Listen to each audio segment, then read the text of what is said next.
They bulldozed 12 graves to expand their golf course, so I cut off their water and evicted every family from the resort.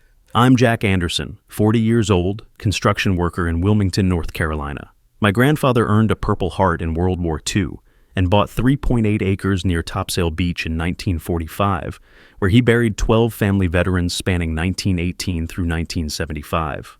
I inherited the land in 2019, and Oakmont Development owned the golf resort next door.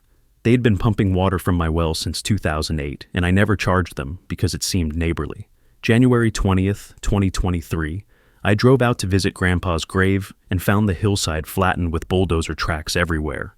12 headstones gone, fresh sod rolled out for a new fairway. The foreman said corporate approved it, handed me a card for James Wilson, VP of Development. I called Wilson that afternoon, and he said they'd relocated the graves to the county cemetery, offered me $2,000 for the inconvenience. I pulled the deed that night. Federal law protects veterans' burial grounds, and you can't move them without family consent.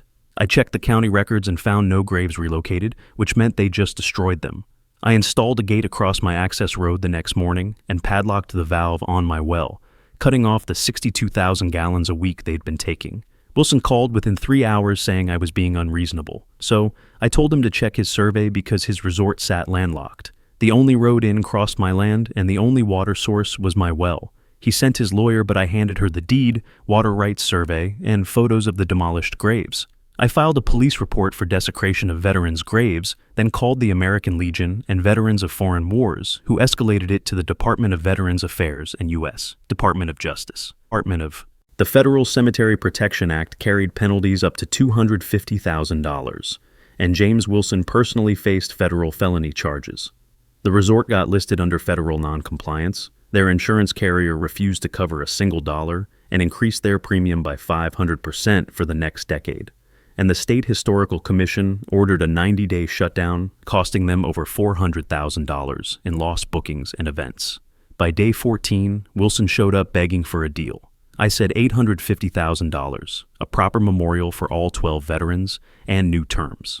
He wrote the check, built a memorial park with marble headstones, donated $100,000 to the local Veterans Fund, and now pays me $4,500 monthly for water under a 30-year contract.